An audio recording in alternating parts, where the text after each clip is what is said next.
साहब आपका सिद्दीक अल फारूक साहब आपकी तरफ आते हैं। हसन निसार साहब ने कहा कि जुल्म सहने वाला और जुल्म करने वाला दोनों बराबर शरीक है। क्या कहते हैं कि ये चंद सौ खानदानों ने पाकिस्तान के 17 करोड़ अवाम को यरगमाल बनाया हुआ है और ये बेहिस कौम यरगमाल बनी हुई है। क्या कहते हैं? डॉक्टर साहब बहुत शुक्रिया।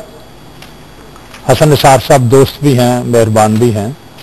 आज तो उनके जज्बात हकीकत की रोशनी में वो एक शेर मुझे भी याद आ रहा है कि तू कहे तो आसमां की धज्जियां कर दूं सनम, आज कुछ ऐसी ही वाशत तेरे दीवाने। सुभान अल्लाह, सुभान अल्लाह।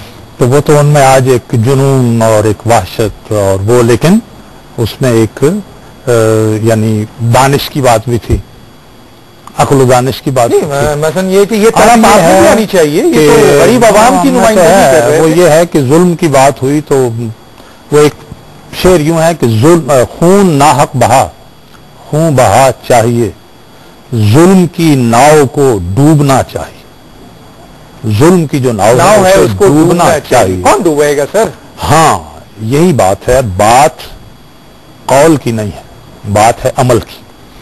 और इस दुनिया में जितने मज़ाहिब हैं, जितने निज़ाम हैं, सब अमल की बात करते हैं। अमल के बगैर तो कुछ होता नहीं है। हसन निसार साहब ने भी बड़ी खूबसूरत बातें कर ली और बड़ी जज्बाती बातें करी। जज्बाती बातें आप भी करते हैं, किसी वक्त मैं भी करता हूं। देखना यह है कि जान हथेली पर लेकर मैदान में कौन आता है और लाख हकीम सर बजेब एक कलीम सर बकफ। जान हथेली पर, सर हथेली पर लेके मैदान में उतरे, एक कलीम काफी है, मूसा को और उसके सारे निजाम को उठा के फेंक दे। ठीक है, नहीं हो रहा है। अब आपने फरमाया कि ये फैमिलीज, ये यहां पाकिस्तान में ही नहीं है, दुनिया भर में फैमिलीज हैं। यहां आपने चंद सौ खानदान कहे, अमेरिका में शायद इससे कम होंगे। एक वक्त था यहां 20 खानदानों की बात हो रही थी। यरगमाल तो नहीं बनाया है ना? एक मिनट मारूफ साहब, एक मेरा जुमला मैं उसी तरफ आ रहा हूं। यरगमाल की तरफ आ रहा हूं। मैं आपसे अर्ज करूं, आप तो चंद सौ खानदानों की बात करते हैं, यहां तो 4 आदमियों ने पाकिस्तान को यरगमाल भी बना दिया और तोड़ फोड़ भी दिया। इसलिए तो हम आपसे ये कहते हैं कि जनाब ये जो आखिर में एक बंदा बचा है इस वक्त, जो इस वक्त सामने है और 3 नवंबर का इकदाम उसने किया है, ये जनाब जनरल परवेज मुशर्रफ साहब, उनको या बिस्मिल्लाह कर दी। जिन कब्रों का आप एहतसाब करना चाहते हैं वो कब्रें तो इस मुल्क से भाग नहीं सकती। पहले आप ये कह रहे हैं कि परवेज मुशर्रफ साहब का एहतसाब, सुन लीजिए, ये इन लोगों ने, ये एक परवेज मुशर्रफ नहीं है, या अपना अयूब खान, या खान, जियाउल हक और आखिर में ये, उनको तो कच्चा झूठा जो भी था किसी असेंबली ने वो दे दी इंडेमनिटी। यार इसके 3 नवंबर के इकदाम को तो नहीं दी किसी ने। इस बंदे ने इधर जमीर खरीदने और फरोख्त करने की दुकानें लगाई, फौज की पूरी ताकत को इस्तेमाल किया लोगों के खिलाफ। फौज जो है उसके टैंक और बंदूकें मेरी और आपकी तरफ से बाहर निकल। मैं आपके सवाल के अंदर ही आ रहा हूं। वही सवाल अवाम को परवेज मुशर्रफ ने, मैं आपसे अर्ज करूं, मैंने 62 साल का नाम लिया। एक बदमाश यहां क्लाशनकोफ लेके खड़ा हो जाता है, वही हजार को आगे उसको मार दिया जाए। मैं आगे बात करूंगा। हैदराबाद रिजवी साहब, आपकी तो पूरी सियासत इस बात पे घूमती है कि इस मुल्क के गरीब अवाम जो हैं उनको जो है वो अवामी ताकत, हुकूमती ताकत में उसका शेयर नहीं मिलता है। वडेरे, जागीरदार, सरमायादार, पीर, चौधरी ने इस मुल्क को कब्जा किया हुआ है। अभी हालिया पंजाब में आपके कायद ने भी बड़ी जबरदस्त इस पर बात की है। क्या कहते हैं इसके ऊपर आप? डॉक्टर साहब शुक्रिया। मैं माजरत चाहता हूं कि मुझे कुछ ताखीर हुई, और ताखीर इसलिए हुई कि एक अवामी प्रोग्राम था यहीं कराची में, मैं उसको अटेंड कर रहा था और लोग वहां से निकलने नहीं दे रहे थे। वो चाहते थे कि मैं कुछ देर और रुक जाऊं, नहीं हो पाया ऐसा। यहां भी 2 मिनट ताखीर हुई जो ताखीर तो कुछ बायस से ताखीर हुई था। देखिए, मैं इसको दलील नहीं मानता कि सारी दुनिया में अगर खानदानों की हुकूमत है तो हमारे यहां भी हो। मैं इसको दलील नहीं मानता, और इसलिए नहीं मानता कि रिसालत महमद सल्लल्लाहु अलैहि वसल्लम से कुफ्फारे मक्का ने क्या कहा था?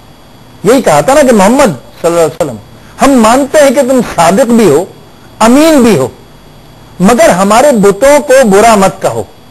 और दलील ये दी कि क्योंकि हम हजारों साल से इनकी पूजा कर रहे हैं, लिहाजा इनको बुरा मत कहो। बाकी तुम चाहो तो अरब की खूबसूरत तरीन औरत तुम्हें दे दें, जितना माले जर चाहो ले लो, बस हमारे बुतों को जो पैगाम फैलाना चाहो फैलाओ, बस हमारे बुतों को बुरा मत खाओ। मैं इसको दलील नहीं मानता।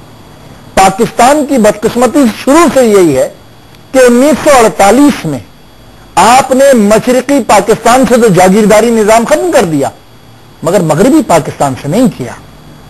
کیوں نہیں کیا مغربی پاکستان سے؟ اس لیے کہ روز اول سے پاکستان پر وڈیروں کی حکومت ہے۔ 342 نشستیں قومی اسمبلی کی مخصوص نشستوں کو ہٹا کر باقی سارے رجواڑے ہیں۔ ایک ڈرائنگ روم میں بیٹھ کر ان کی تقدیر کا فیصلہ ہوتا ہے کہ اگر اس بار راجے ہیں تو اگلی بار ٹبانے آئیں گے، اور دو خاندان بیٹھ کے طے کر لیں، دیکھو پچھلی بار تمہارا ایم پی اے تھا، اس بار ہمارا ہوگا، پچھلی بار تمہارا ایم این اے تھا، اس بار ہمارا ہوگا، اور ہاں وہ ہمارا بھتیجا بھی تھوڑا سا جوان ہو گیا ہے تو چلو اس کو ناظم بنا دیتے ہیں۔ اس طریقے سے پاکستان کی عوام کی تقدیر کے فیصلے ہوتے ہیں۔ ہم اس کی ایک بڑی شاندار مثال ہے کہ ہم نے 9 الیکشنز لڑے ہیں، لوور مڈل کلاس،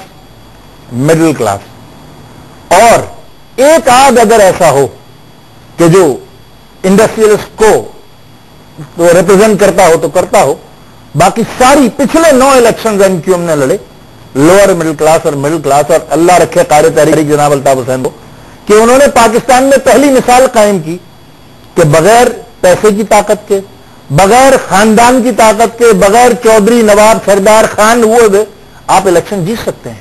ہماری مثال موجود ہے۔ لیکن یہاں ایک سوال ہے، ایک تو یہ کہ آپ تیسری بڑی سیاسی قوت بنے، 120 گز کا ایک بندہ قائد ایک ایسی جماعت کا بنا جو کہ لوگ کہتے ہیں کہ یہ تیسری بڑی سیاسی قیادت ہے۔ لیکن ایک سوال یہاں آتا ہے، وہ سوال بریک سے پہلے کروں، میرا خیال ہے پہلے بریک پہ چلتے ہیں اور پھر واپس آتے ہیں، اور ہمارے ساتھ اس وقت جو ہیں وہ قادر پٹیل صاحب تشریف لا چکے ہیں پاکستان پیپلز پارٹی کے۔